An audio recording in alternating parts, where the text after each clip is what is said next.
All right, NBC's Parks and Rec will be back for another season that is starting in May. Yeah, Mike Anderson joins us again.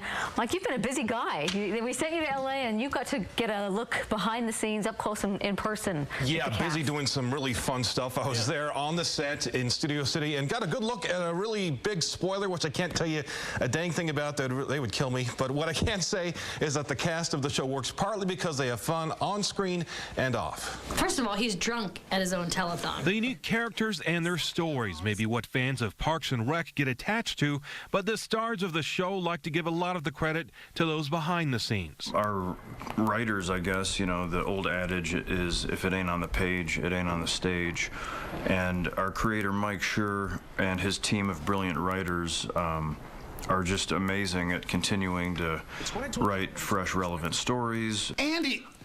Come on! Stories from small-town Pawnee, Indiana, that at times may not be too far from the truth. Your family and friends are everything, and I think that there's a lot of heart in that, and that's what it's like in Pawnee, and that's what it's like in many places. And apparently it's funny too. And it's funny as well, yeah. It's like the small town in Utah, except funny. Thanks for making that distinction. Small towns aside, each actor knew something about Utah and not just Sundance. Do you know anything about Salt Lake City? One of my first road gigs was at Ephraim College. Is Ephraim? Oh, in Ephraim. Is that it? Yeah. Ephraim? See, I think I kept saying Ephraim, and they were like, it's Ephraim. And they were kind enough to slip a Book of Mormon in my pocket before I left. Did they really? Yep, with highlights.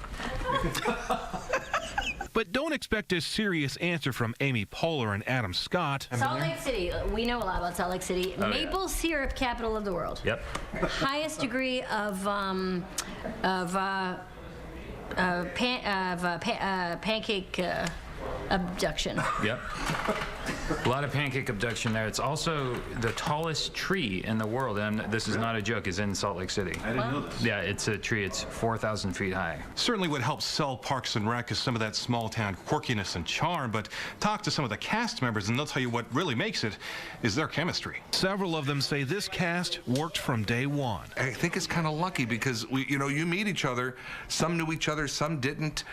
You don't know. The first day you're just all hired, and okay, let's make this happen. I've worked on a lot of sets and a lot of films and TV shows, and I've never found a group of people that is so hardworking and talented and nice. Nick Offerman says he hopes to work with the group for years to come.